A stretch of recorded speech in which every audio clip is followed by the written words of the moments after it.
अध्याय 6 ध्यान योग। श्री भगवान ने कहा, जो पुरुष अपने कर्म फल के प्रति अनासक्त है और जो अपने कर्तव्य का पालन करता है, वही सन्यासी और असली योगी है। वह नहीं जो न तो अग्नि जलाता है और न कर्म करता है। हे पांडुपुत्र, जिसे सन्यास कहते हैं, उसे ही तुम योग अर्थात पर ब्रह्म से युक्त होना जानो, क्योंकि इंद्रिय तृप्ति के लिए इच्छा को त्यागे बिना कोई कभी योगी नहीं हो सकता। अष्टांग योग के नवसाधक के लिए कर्म साधन कहलाता है और योग सिद्ध पुरुष के लिए समस्त भौतिक कार्यकलापों का परित्याग ही साधन कहा जाता है। जब कोई पुरुष समस्त भौतिक इच्छाओं का त्याग करके न तो इंद्रिय तृप्ति के लिए कार्य करता है और न सकाम कर्मों में प्रवृत्त होता है, तो वह योगारूढ़ कहलाता है। मनुष्य को चाहिए कि अपने मन की सहायता से अपना उद्धार करे और अपने को नीचे न गिरने दे। यह मनबद्ध जीव का मित्र भी है और शत्रु भी। जिसने मन को जीत लिया है, उसके लिए मन सर्वश्रेष्ठ मित्र है, किंतु जो ऐसा नहीं कर पाया, उसके लिए मन सबसे बड़ा शत्रु बना रहेगा। जिसने मन को जीत लिया है, उसने पहले ही परमात्मा को प्राप्त कर लिया है, क्योंकि उसने शांति प्राप्त कर ली है। ऐसे पुरुष के लिए सुख दुख, सर्दी गर्मी एवं मान अपमान एक से हैं। वह व्यक्ति आत्म साक्षात्कार को प्राप्त तथा योगी कहलाता है, जो अपने अर्जित ज्ञान तथा अनुभूति से पूर्णतया संतुष्ट रहता है। ऐसा व्यक्ति अध्यात्म को प्राप्त तथा जितेंद्रिय कहलाता है। वह सभी वस्तुओं को, चाहे वे कंकड़ हो, पत्थर हो या कि सोना, एक समान देखता है। जब मनुष्य निष्कपट हितैषियों, प्रिय मित्रों, तटस्थों, मध्यस्थों, ईश्वालुओं, शत्रुओं तथा मित्रों, पुण्यात्माओं एवं पापियों को समान भाव से देखता है, तो वह और भी उन्नत माना जाता है। योगी को चाहिए कि वह सदैव अपने शरीर, मन तथा आत्मा को परमेश्वर में लगाए, एकांत स्थान में रहे और बड़ी सावधानी के साथ अपने मन को वश में करे। उसे समस्त आकांक्षाओं तथा संग्रह भाव की इच्छाओं से मुक्त होना चाहिए। योगाभ्यास के लिए योगी एकांत स्थान में जाकर भूमि पर कुशा बिछा दे और फिर उसे मृगछाला से ढके तथा ऊपर से मुलायम वस्त्र बिछा दे। आसन न तो बहुत ऊंचा हो न बहुत नीचा, यह पवित्र स्थान में स्थित हो। योगी को चाहिए कि इस पर दृढ़ता पूर्वक बैठ जाए और मन, इंद्रियों तथा कर्मों को वश में करते हुए तथा मन को एक बिंदु पर स्थित करके हृदय को शुद्ध करने के लिए योगाभ्यास करे। योगाभ्यास करने वाले को चाहिए कि वह अपने शरीर, गर्दन तथा सिर को सीधा रखे और नाक के अगले सिरे पर दृष्टि लगाए। इस प्रकार वह अविचलित तथा दमित मन से, भय रहित, विषयी जीवन से पूर्णतया मुक्त होकर अपने हृदय में मेरा चिंतन करे और मुझे ही अपना चरम लक्ष्य बनाए। इस प्रकार शरीर, मन तथा कर्म में निरंतर संयम का अभ्यास करते हुए संयमित मन वाले योगी को इस भौतिक अस्तित्व की समाप्ति पर भगवत धाम की प्राप्ति होती है। हे अर्जुन, जो अधिक खाता है या बहुत कम खाता है, जो अधिक सोता है अथवा जो पर्याप्त नहीं सोता, उसके योगी बनने की कोई संभावना नहीं है। जो खाने, सोने, आमोद प्रमोद तथा काम करने की आदतों में नियमित रहता है, वह योगाभ्यास द्वारा समस्त भौतिक क्लेशों को नष्ट कर सकता है।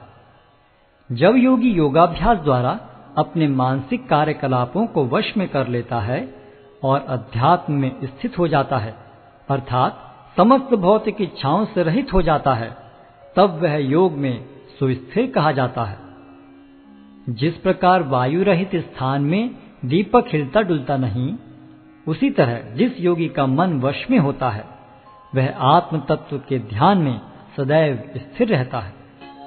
सिद्धि की अवस्था में, जिसे समाधि कहते हैं, मनुष्य का मन योगाभ्यास के द्वारा भौतिक मानसिक क्रियाओं से पूर्णतः संयमित हो जाता है।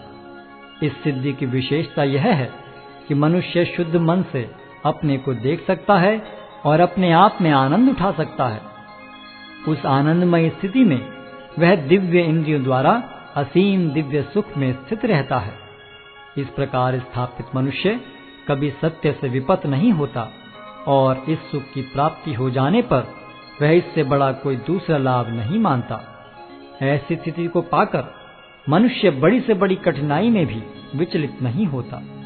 यह निस्संदेह भौतिक संसर्ग से उत्पन्न होने वाले समस्त दुखों से वास्तविक मुक्ति है। मनुष्य को चाहिए कि संकल्प तथा श्रद्धा के साथ योगाभ्यास में लगे और पथ से विचलित न हो। उसे चाहिए कि मनोधर्म से उत्पन्न समस्त इच्छाओं को निरपवाद रूप से त्याग दे और इस प्रकार मन के द्वारा सभी ओर से इंद्रियों को वश में करे। धीरे धीरे क्रमशः पूर्ण विश्वास पूर्वक बुद्धि के द्वारा समाधि में स्थित होना चाहिए और इस प्रकार मन को आत्मा में ही स्थित करना चाहिए और अन्य कुछ भी नहीं सोचना चाहिए। मन अपनी चंचलता तथा अस्थिरता के कारण जहां कहीं भी विचरण करता हो, मनुष्य को चाहिए कि उसे वहां से खींचे और अपने वश में लाए। जिस योगी का मन मुझ में स्थिर रहता है वह निश्चय ही दिव्य सुख की सर्वोच्च सिद्धि प्राप्त करता है। वह रजोगुण से परे हो जाता है। वह परमात्मा के साथ अपनी गुणात्मक एकता को समझता है और इस प्रकार अपने समस्त विगत कर्मों के फल से निवृत्त हो जाता है। इस प्रकार योगाभ्यास में निरंतर लगा रहकर आत्म संयमी योगी समस्त भौतिक कलमश से मुक्त हो जाता है और भगवान की दिव्य प्रेम भक्ति में परम सुख प्राप्त करता है।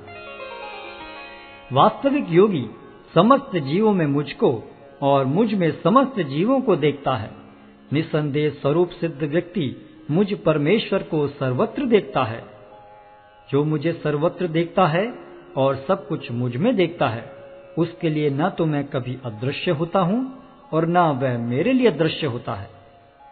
जो योगी मुझे तथा परमात्मा को अभिन्न जानते हुए परमात्मा की भक्ति पूर्वक सेवा करता है, वह हर प्रकार से मुझ में सदैव स्थित रहता है।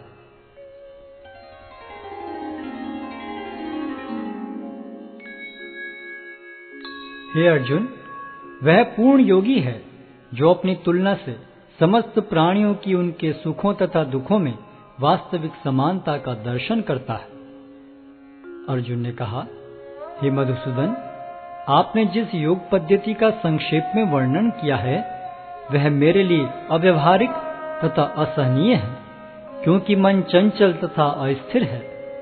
हे कृष्ण, क्योंकि मन चंचल, उच्छृंखल, हठीला तथा अत्यंत बलवान है, अतः मुझे इसे वश में करना वायु को वश में करने से भी अधिक कठिन लगता है। भगवान श्री कृष्ण ने कहा, हे महाबाहु कुंती पुत्र, निस्संदेह चंचल मन को वश में करना अत्यंत कठिन है, किंतु उपयुक्त अभ्यास द्वारा तथा विरक्ति द्वारा ऐसा संभव है। जिसका मन उच्छृंखल है उसके लिए आत्म साक्षात्कार कठिन कार्य होता है, किंतु जिसका मन संयमित है और जो समुचित उपाय करता है उसकी सफलता ध्रुव है, ऐसा मेरा मत है। अर्जुन ने कहा, हे कृष्ण, उस असफल योगी की गति क्या है जो प्रारंभ में श्रद्धा पूर्वक आत्म साक्षात्कार की विधि ग्रहण करता है, किंतु बाद में भौतिकता के कारण उससे विचलित हो जाता है और योग सिद्धि को प्राप्त नहीं कर पाता। हे महाबाहु कृष्ण, क्या ब्रह्म प्राप्ति के मार्ग से भ्रष्ट ऐसा व्यक्ति आध्यात्मिक तथा भौतिक दोनों ही सफलताओं से च्युत नहीं होता और छिन्न भिन्न बादल की भांति विनष्ट नहीं हो जाता, जिसके फलस्वरूप उसके लिए किसी लोक में कोई स्थान नहीं रहता? हे कृष्ण, यही मेरा संदेह है और मैं आपसे इसे पूर्णतया दूर करने की प्रार्थना कर रहा हूँ। आपके अतिरिक्त अन्य कोई ऐसा नहीं है जो इस संदेह को नष्ट कर सके। भगवान ने कहा, हे प्रथापुत्र, कल्याण कार्यों में निरत योगी का न तो इस लोक में और न परलोक में ही विनाश होता है। हे मित्र, भलाई करने वाला कभी बुराई से पराजित नहीं होता। असफल योगी पवित्र आत्माओं के लोकों में अनेकानेक वर्षों तक भोग करने के बाद या तो सदाचारी पुरुषों के परिवार में या कि धनवानों के कुल में जन्म लेता है। अथवा वह ऐसे योगियों के कुल में जन्म लेता है जो अति बुद्धिमान है। निश्चय ही इस संसार में ऐसा जन्म दुर्लभ है। हे कुरुनंदन, ऐसा जन्म पाकर वह अपने पूर्व जन्म की दैविक चेतना को पुनः प्राप्त करता है और पूर्ण सफलता प्राप्त करने के उद्देश्य से वह आगे उन्नति करने का प्रयास करता है। अपने पूर्व जन्म की दैवी चेतना से वह न चाहते हुए भी स्वतः योग के नियमों की ओर आकर्षित होता है। ऐसा जिज्ञासु योगी शास्त्रों के अनुष्ठानों से परे स्थित होता है और जब योगी समस्त कलमश से शुद्ध होकर सच्ची निष्ठा से आगे प्रगति करने का प्रयास करता है तो अंततो गत्वा अनेकानेक जन्मों के अभ्यास के पश्चात सिद्धि लाभ करके वह परम गंतव्य को प्राप्त करता है। योगी पुरुष तपस्वी से, ज्ञानी से तथा सकाम कर्मी से बढ़कर होता है। अतः हे अर्जुन, तुम सभी प्रकार से योगी बनो और समस्त योगियों में से जो योगी अत्यंत श्रद्धा पूर्वक मेरे परायण हैं, अपने अंतःकरण में मेरे विषय में सोचता है और मेरी दिव्य प्रेम भक्ति करता है, वह योग में मुझसे परम अंतरंग रूप से युक्त रहता है और सबों में सर्वोच्च है। यही मेरा मत है।